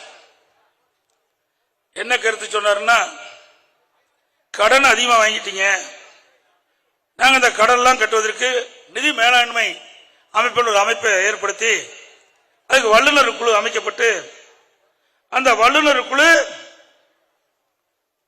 இதை பரிசீலித்து நடவடிக்கை எடுத்து வாங்கின கடனை திருப்பி செலுத்துறது வருவாயை பெருக்குன்னு சொல்லி திமுக ஆட்சி வந்தவருக்கு நிதி மேலாண்மை என்ற ஒரு அமைப்பை ஏற்படுத்தினாங்க. நிபுணர் குழு அமைச்சாங்க. அமைச்ச பிறகு கடந்த 4 ஆண்டுல திராவிட முன்னேற்ற கழக அரசு 4,38,000 கோடி கடன் வாங்கியிருக்கிறாங்க. 4,38,000 கோடி கடன் வாங்கியிருக்கிறாங்க. 73 ஆண்டு காலம் தமிழகத்திலே பல கட்சிகள் ஆட்சி செஞ்சிருக்கிறாங்க. முதல்ல காங்கிரஸ் ஆட்சி, அப்புறம் திமுக ஆட்சி, அப்புறம் அண்ணா திமுக, அப்புறம் திமுக, அண்ணா திமுக, இப்படி பல அரசியல் கட்சிகள் தமிழகத்தில் ஆட்சி புரிந்திருக்கின்றன. அந்த 73 ஆண்டு கால ஆட்சி காலத்தில் வாங்கிய கடன் 2021 வரை 5,18,000 கோடி. 4 ஆண்டுல திராவிட முன்னேற்ற ஆட்சி வந்த பிறகு 4,18,000 கோடி. அதுவும் கொரோனா காலம் 2020-21 கொரோனா காலம் கடுமையான சோதனையான நேரம். அரசாங்கத்துக்கு வருகின்ற வரி வருவாய் இல்ல, ஜிஎஸ்டி வருவாய் இல்ல, கலால் வரி இல்ல, ரோட் டாக்ஸ் இல்ல, பத்திரப்பதிவு இல்ல,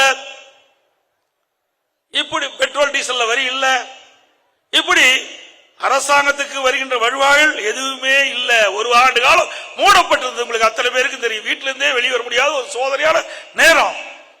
அது மட்டும் இல்ல, இந்த கொரோனா வைரஸ் பரவலை தடுப்பதற்கு அப்பொழுது அனைத்து இந்திய அண்ணா திராவிட முன்னேற்ற அரசு 40,000 கோடி நாங்கள் செலவழிச்சோம்.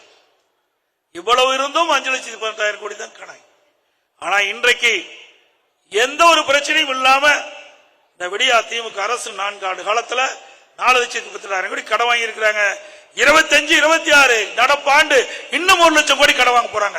அப்ப 5,38,000 கோடி கடன் வாங்கி தமிழக மக்களை கடன் ஆக்கிட்டாங்க. அது மட்டும் இல்ல, இதெல்லாம் நம்ம சிந்திக்க வேண்டும். ஏதோ கூட்டத்துக்கு வந்த போன்னு நினைக்காதீங்க. இது வரவு செலவு என்பது முக்கியம். ஒரு நாட்டின் ஒவ்வொரு குடிமகனும் தெரிந்து கொள்ள வேண்டும். நம்முடைய வாழ்க்கை நாம் எப்படி இருக்கிறோம் என்பதை நம்ம முதல் புரிஞ்சுக்கணும். இந்த அரசாங்கம் எப்படி மக்களை வாட்டி வதைக்கிறது வரி போட்டு என்பதை உணர வேண்டும். இன்றைக்கு 2020-21 வருகின்ற வருவாயை விட 2024-25 1,38,1,36,000 கோடி அதிகமா வருவாய் வருது திராவிட முன்னேற்ற கழக அரசுக்கு. ஒரு பக்கம் வருவாய் அதிகம், ஒரு பக்கம் கடன் வாங்குறீங்க, திட்டம் எதுவுமே இல்லை. இந்த அரசாங்கம் ஒரு திறமையற்ற அரசாங்கம் என்பது மட்டும் அல்ல, ஊழல் நிறைந்த அரசாங்கம் என்பதற்கு இதுவே சான்று. எதுவுமே செய்யலையே. எவ்வளவு திட்டத்தை சொன்னோம், எத்தனை கல்லூரிகளை திறந்தோம், எத்தனை பாலங்கள் கொட்டி கொடுத்தோம். நிறைய பாலங்கள், 1-2 இல்ல, அவ்வளவு பாலம். சென்னை மாநகரத்தில் மெட்ரோ ரயில் திட்டம் கட்டம் 2 நீங்க எண்ணி பாத்தீங்கன்னா 63,000 கோடி ஒரே திட்டத்துக்கு. மத்திய அரசு அனுமதி வாங்கி இந்தியாவிலேயே ஒரு திட்டத்திற்கு 63,000 கோடி அடிக்கல் நாட்டி அரசாங்கம் அண்ணாதிமுக. இதுவரை இந்திய வரலாறுல எந்த மாநிலத்திலும் ஒரு திட்டத்திற்கு 63,000 கோடி நிதி ஒதுக்கீடு கிடையாது. அப்படி ஒரு திறமையான அரசாங்கம் அதிமுக அரசாங்கம். மெட்ரோ ரயில் திட்டம் கட்டம் 2 118.90 கிலோமீட்டர் தூரத்திற்கு அந்த ரயில் பாதைகள் அமைக்க கிட்டத்தட்ட 21/11/2022 மாண்பு உள்துறை அமைச்சர்களை அழைத்து வந்து அடிக்கல் நாட்டலாம். இது அதிமுக சாதனை. ஒரு சாதனை இப்படி உங்களுடைய ஆட்சியிலே பார்க்க முடியுமா? ஒரே ஒரு சாதனை பார்க்கலாம், ஊழல். ஊழல் செய்வதிலே சாதனை புரிந்த ஒரே அரசாங்கம் திமுக அரசாங்கம்.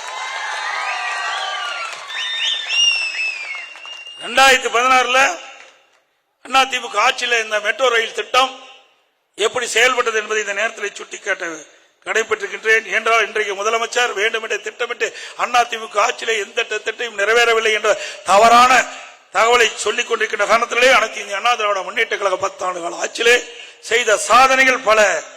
அதுல 21/9/2016 அன்று சென்னை விமான நிலையம் லிட்டில் மவுண்ட் வரை முதல் மெட்ரோ போக்குவரத்தினை மாண்புமிகு புரட்சித் தலைவி அம்மா அவர்கள் அதை துவக்கி வைத்தார்கள்.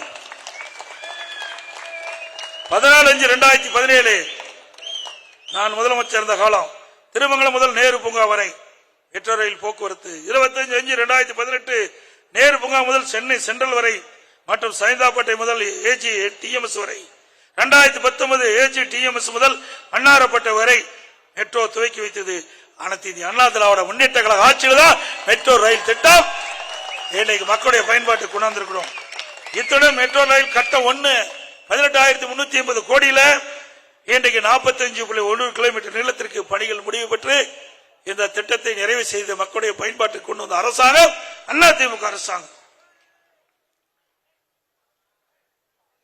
14/2/2020 திருவற்றூர் லிம்கோ வரை மெட்ரோ ரயில் கட்டம் 1 நீடிப்பு வழித்தடத்தினை என தலைமையில மாண்புமிகு பாரதமர் அவர்களுடைய தொடக்கி வச்சாங்க. 3,770 கோடியில 9.051 கிலோமீட்டர் நீடிப்பு பணிகள் மெட்ரோ கட்டம் 2 மக்களுடைய பயன்பாட்டுக்கு கொண்டு வந்தோம். இதெல்லாம் அதிமுக ஆட்சியில் செய்த சாதனைகள். அதே போல பல பாலங்கள் இந்த பகுதியில் நிறைய கட்டி கொடுத்தோம்.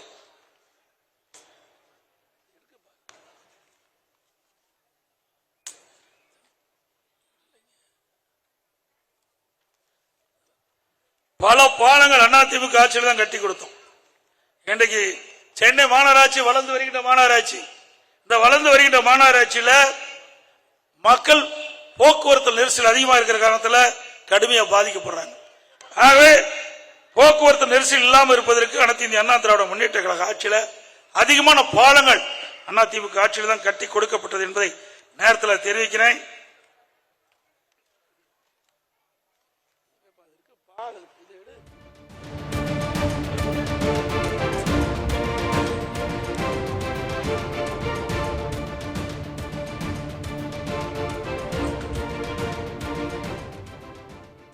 பல பாலங்கள் கட்டி கொடுத்திருக்கிறோம். ஸ்டிக்கர் ஒட்டி திறக்கிறதுக்கு மட்டும் போயிடுறார் ஸ்டாலின். நாம பெற்ற பிள்ளைக்கு அவர் பேர் வச்சிட்டு இருக்கார். ஊரூரா போய் பேர் வைக்கிறார்.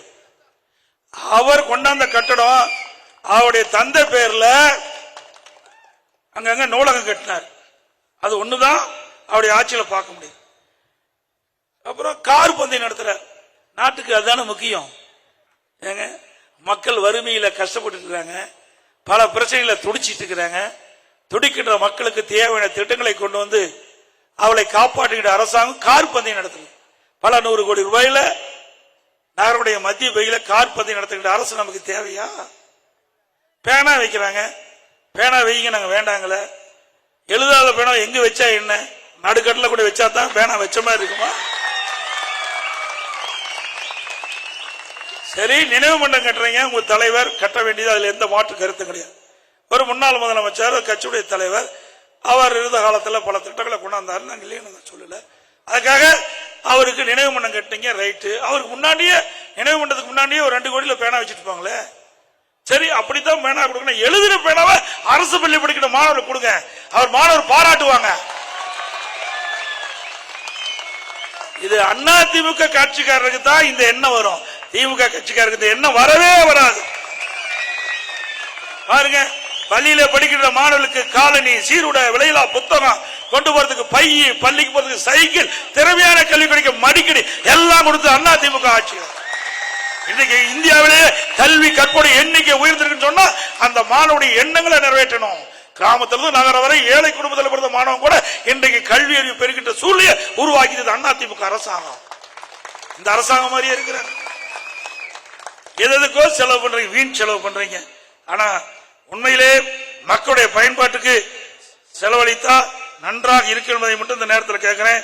அது மட்டும் இல்ல,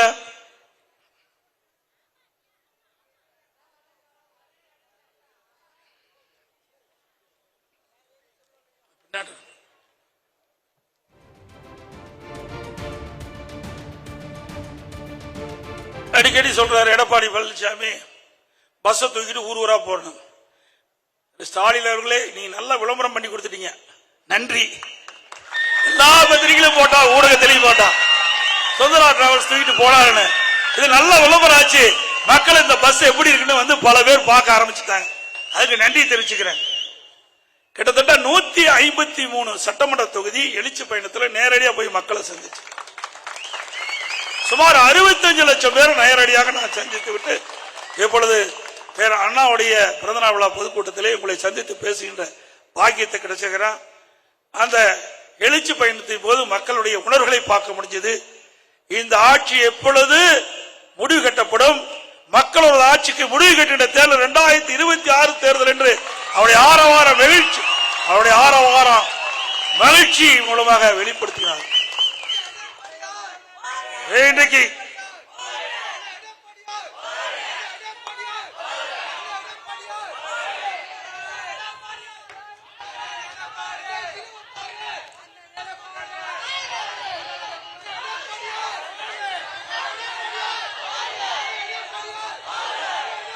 இன்னொன்னு சொல்றாரு. அவர் எதிர்க்கட்சி தலைவராக இருக்கும்போது சட்டமன்றத்தில் விவாதம் நடந்துட்டு இருக்கும்போது பேசினார். எதிர்க்கட்சி என்றால் அரசியல் செய்யாம என்ன அவிலா செய்யும் சொன்னார் திரு ஸ்டாலின் அவர்களே. அதுதான் இப்பொழுது உங்களுக்கு பொருந்தும். எதிர்க்கட்சின்னா அப்படிதான் சொல்லுவோம். நடக்கிற பிரச்சனை சொல்றது தானே எதிர்க்கட்சி. அதுக்கு தானே மக்கள் தேர்ந்தெடுக்கிறாங்க. பிரதான எதிர்க்கட்சி அனைத்து இந்திய அண்ணா திராவிட முன்னேற்ற கழகம். மக்களுக்கு எப்பொழுதெல்லாம் பிரச்சனை ஏற்படுதோ அந்த பிரச்சனை சட்டமன்றத்திலையும் கொண்டாடுவோம், வெளியில் பொதுக்கூட்டத்திலையும் பேசுவோம். அதை தீர்ப்பது அரசுடைய கடமை. அதை தட்டி கழிக்க கூடாது. அதற்கு ஏதாவது களம் கற்பிச்சு அவதூறு செய்தி வெளியிட்டுக் கொண்டிருந்தீங்களா 2026 தேர்தலில் நீ நிக்கிற இடத்துல டெபாசிட் கூட வாங்க முடியாது ஸ்டாலின் அவர்களே.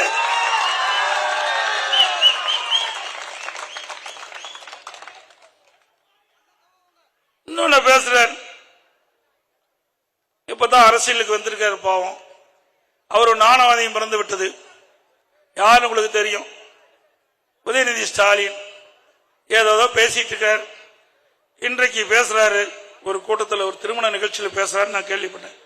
திராவிட மாடல் அரசின் சாதனைகள் எடப்பாடியின் கண்களை உறுத்தி கொண்டிருக்குதான். கண்ணெல்லாம் நல்லா தான் இருக்குது, நல்லா உறுத்தல.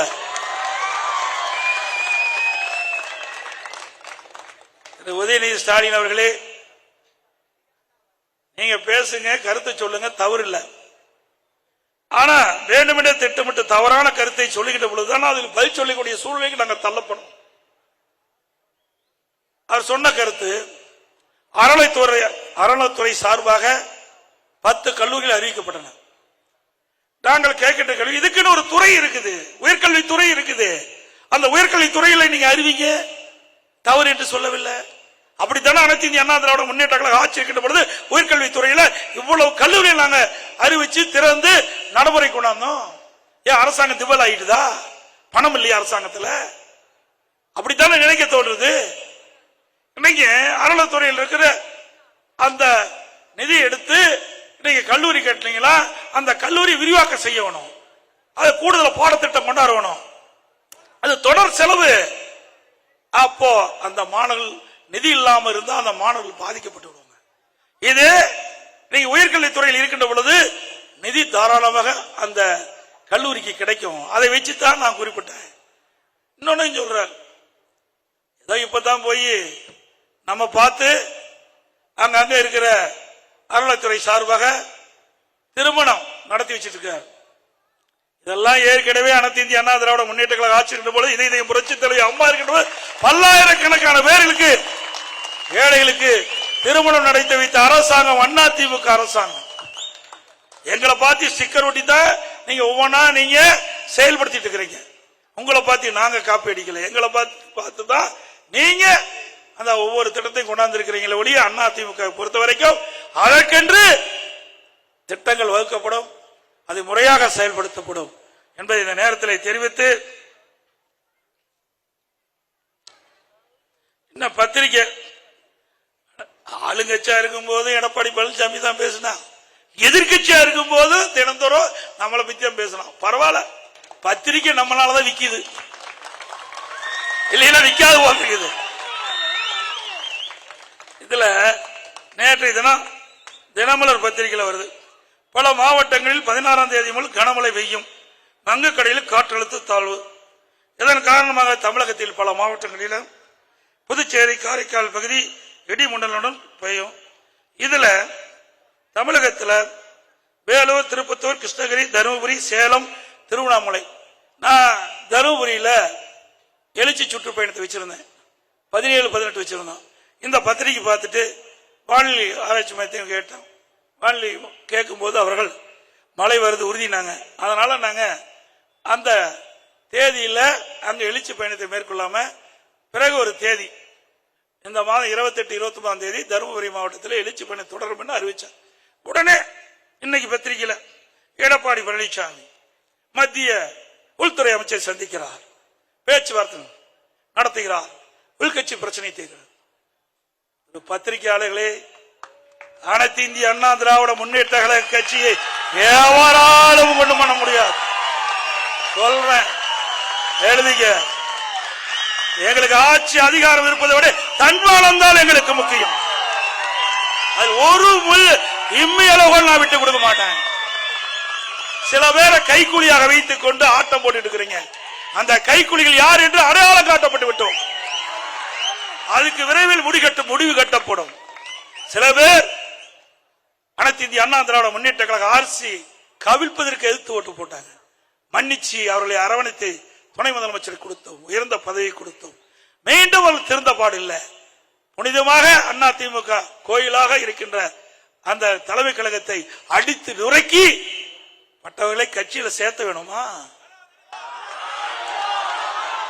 அது தொண்டனுடைய சொத்து. தலைமை கழகம் தொண்டனுடைய சொத்து. நீங்க போய் அடிச்சுட்டு இருக்கணும், அவரெல்லாம் கட்சியில சேர்த்திக்கணும். இன்னொருவர் நம்முடைய அனைத்து இந்திய அண்ணா திராவிட முன்னேற்ற கழக ஆட்சி கவிழ்ப்பதற்கு 18 பேரை கடத்திட்டு போனீங்க எம்எல்ஏ, அவர்களை கட்சியில சேர்த்து. இதையெல்லாம் யார் ஏற்றுக்கொள்வது? நான் தொண்டனாக இருந்து உயர்ந்திருக்கிறேன். எனக்கு உறுதியான எண்ணம் உண்டு, உறுதியான மனநிலை உண்டு. எதற்கும் அஞ்சாத நாட்டு யாரை என்னை மிரட்டியும் பார்க்க முடியாது, பண்ண முடியாது. இப்பொழுது சொல்லுகின்றேன், இதுவரை கடந்த காலத்திலும் சரி, அனைத்து இந்திய அண்ணா திராவிட முன்னேற்ற கழக ஆட்சி செய்கின்ற பொழுதும் சரி, இப்பொழுதும் சரி, மத்தியிலே இருக்கின்றவர்கள் யாரும் நமக்கு எந்த அச்சுறுத்தலும் கொடுக்கலை. நமக்கு நன்மைதான் செய்தார்கள். புரட்சி தலைவி அம்மா மறைவுக்கு பிறகு சில பேர் அந்த கட்சியை கபலீகரம் பண்ண பார்த்தார்கள், ஆட்சி கவிழ்க்க பார்த்தார்கள். அதை காப்பாற்றி கொடுத்தவர்களும் யார் என்று உங்களுக்கு தெரியும். மத்தியில் இருக்கின்றவர் நமக்கு காப்பாற்றி கொடுத்தார். நன்றி மறுப்பது நன்று, நன்று அல்லது அன்றே மறுப்பது நன்று. பல ஆண்டுக்கு முன்னாவே, 2000 ஆண்டுகளுக்கு முன்னாவே வள்ளுவன், ஐயன் வள்ளுவன் சொல்லிவிட்டு போயிருக்கார். அப்படி நன்றியோடு நாங்கள் இருக்கிறோம். இன்றைக்கு கூட்டணி சேருவது அவ்வப்போது நெருக்கிற நிகழ்வு. தேர்தல் நேரத்திலே கட்சிகள் வெற்றி பெற வேண்டும், எதிரிகளை வீழ்த்த வேண்டும், அதுக்கு தகுந்த அரசியல் வியூகம் ஏற்படும். அந்த அடிப்படையில் நம்ம கூட்டணி அமைக்கிறோம். இதே திமுக கூட்டணி வச்சதில்ல. 1999ஆம் ஆண்டு பாரதிய ஜனதா கட்சியோட கூட்டணி வச்சாங்கல்ல. 2001ஆம் ஆண்டு சட்டமன்ற தேர்தலில் கூட்டணி வச்சாங்க. அப்பெல்லாம் அவர்கள் பேசல. இப்பொழுது அனைத்து இந்திய அண்ணா திராவிட முன்னேற்ற கழகம் கூட்டணி வைத்தவுடன் பயம் வந்துவிட்டது. நடைபெற்ற தேர்தலில் தோல்வியுற்றுவோம் என்று பயம் வந்துவிட்ட காரணத்தினாலே இன்றைக்கு ஏதோ பேசிக் கொண்டிருக்கின்றார்கள். எதற்கும் கவலைப்படுவதில்லை. இன்று வரை மத்தியிலே ஆளுகின்றவர் நமக்கு எந்த தொந்தரவும் கொடுக்கவில்லை. நாம் கேட்பதை கொடுத்தார்கள். இல்லை என்றால் 63,000 கோடிக்கு இன்றைக்கு மெட்ரோ ரயில் கட்டம் வருமா? எவ்வளவு திட்டம், கொஞ்சம் நஞ்சம் திட்டம் அல்ல. நடந்தாய்வாடி காவிரி 11,500 கோடி இன்றைக்கு விடுவித்திருக்கின்றார்கள். இன்றைக்கு மேட்டூர் அணையிலிருந்து வெளியேறுகின்ற காவிரி நீர் கடலிலே கலக்கின்ற வரை இரு கரையில் இருக்கின்ற அசுத்த நீர் நதியிலே கலக்குவதை சுத்தப்படுத்தி அதற்காக 11,500 ரூபாய் நான் முதலமைச்சர் பாரத பிரதமர் இடத்திலே கோரிக்கை வச்ச இன்னைக்கு நிறைவேற்றி அதற்கு நிதி ஒதுக்கீடு செஞ்சிருக்கிறாங்க. பல திட்டங்கள், பல தேசிய நெடுஞ்சாலைகள் நாம எழுதி கொடுத்ததெல்லாம் போட்டாங்க. இன்றைக்கு வேண்டுமென்றே திட்டமிட்ட திராவிட முன்னேற்ற கழக அரசு இன்றைக்கு அரசியல் காழ்ப்புணர்ச்சியின் காரணமாக விமர்சனம் செய்து கொண்டிருக்கிறார் என்பதை மட்டும் இந்த நேரத்தில் தெரிகிறது. அதே மாதிரி இந்த பத்திரிகை, எல்லா பத்திரிகைக்கும் திமுக அடிமையாகிவிட்டது என்றுதான் எனக்கு தோன்றுகிறது. ஒரு சில பத்திரிகை தவிர திமுக காரரை பத்தி ஏதாவது போடுறாங்களா சொல்லுங்க பார்க்கலாம். எல்லாம் ஜாலரா போடுறாங்க. பயம். ஏன்னா வீட்டுல வந்து சாக்கடை ஊத்திடுவாங்களே என்னமோன்னு. அண்ணா திமுக காரன் நல்லவன், எதுவும் செய்யறது இல்ல, அதனால எப்படி வேணாலும் போட்டுக்கலாம்னு போடுறாங்க. இதே தினமல பத்திரிகை ஒரு காலத்துல மிக பிரமாண்டமா இருந்தது. ஆனா இன்றைய தினம் தலைகீழாக மாறிவிட்டது. வேண்டும் என்ற திட்டமிட்டு ஆளுகிட்ட கட்சி இருக்கின்ற பொழுதும் நம்மளை வசைப்பாடினார்கள். எதிர்கட்சியா இருக்கின்ற பொழுதும் நம்மை பற்றி விமர்சனம் செய்கிறார்கள். எதிர்கட்சியில் விமர்சனம் செய்யறதுக்கு என்ன இருக்குது? எடப்பாடி பழனிசாமி இவரை அனுசரிக்கல. அவர் யார் உழைக்கிறாங்களோ அவரை தான் அனுசரிப்போம். வெட்டி பேச்சு பேசிட்டு இருக்கலாம் இடம் இல்ல, உழைக்கிறவர்களுக்கு தான் இடம். மாண்பு அம்மாவில் தெளிவாக சொல்லிவிட்டு சென்றுக்கிறார். அற்புதமா சட்டமன்றத்தில் பேசுறாங்க. எனக்கு பின்னால் 100 ஆண்டு காலம் அதிமுக தொடரும். சில பேர் அதிமுக அடமான வைக்க பார்க்கிறார்கள். அதிலிருந்து அதிமுகவை காப்பாற்ற அத்தனை பேரும் நாம் துணிந்து நிற்க வேண்டும். நிற்பீங்களா? இப்பொழுதும் சொல்லுகின்றேன், அனைத்து இந்திய அண்ணா திராவிட முன்னேற்ற கழகத்திற்கு எவர் ஒருவர் துரோகம் செஞ்சாலும் அவர் நடு ரோட்டிலே நிற்பார், விலாசம் இல்லாமல் போய்விடுவார். இந்த இயக்கம் உயிரோட்டம் உள்ள இயக்கம். பொன்மனச்சம்பல் புரட்சி தலைவர் எம்ஜிஆர், புரட்சி தலைவர் அம்மா இருவரும் சக்திகள் கொண்ட இயக்கம். இது இறைவனால் படைக்கப்பட்ட இயக்கம். இது ஏழைகளுக்காக தோற்றுவிக்கப்பட்ட இயக்கம், குடும்பத்துக்காக அல்ல. இந்த அரசாங்கம் யார் வேணாலும் அதிமுக கட்சியிலே உயர்ந்த இடத்துக்கு வர முடியும். நான் ஒரு கிளை செயலாளர் இருந்தேன். இன்றைக்கு உங்களுடைய ஆதரவோடு பொதுச் செயலாளர் திமுக வர முடியுமா? யாராவது பேச முடியுமா? திமுக திரு கருணாநிதி குடும்பத்தை தவிர்த்து யாராவது பேச முடியுமா?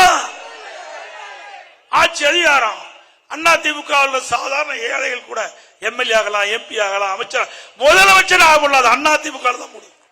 இது ஜனநாயகம் உள்ள கட்சி.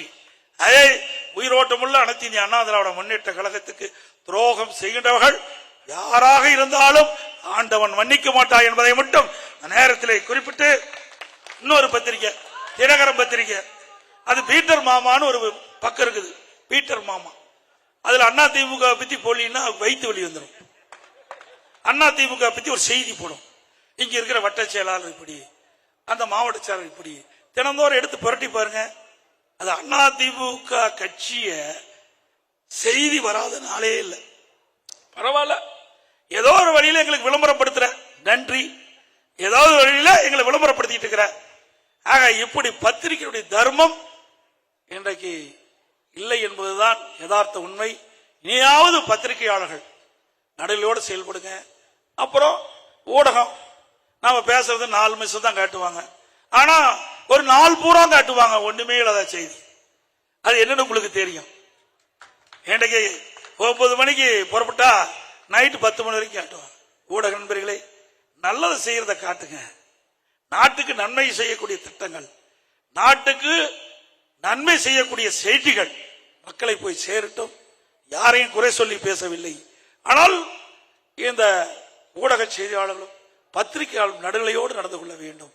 எங்களுக்கு ஆதரவாக செயல்பட நான் கேட்கல, ஆனால் உண்மை செய்தியை தாங்கள் வெளியிட வேண்டும் என்று அன்போடு கேட்டு, இன்றைக்கு மிகச் சிறப்பா எழுச்சியா பேர் அண்ணாவுடைய பிறந்தநாள் நிகழ்ச்சி ஏற்பாடு செய்த மாவட்ட நிர்வாகத்திற்கும் அவர்களுக்கு துணை நின்ற அத்தனை பேருக்கும் நேரத்தில் நன்றி தெரிவித்து, 2026ஆம் ஆண்டு நடைபெற்ற சட்டமன்ற பொதுத் தேர்தலில் நம்முடைய கூட்டணி கட்சியினுடைய சார்பாக நிறுத்தப்படுகின்ற வேட்பாளருக்கு 2 லட்சத்திலே வாக்களித்து வெற்றி பெற்று மக்களை காப்போம், தமிழகத்தை மீட்போம். மக்களை தமிழகத்தை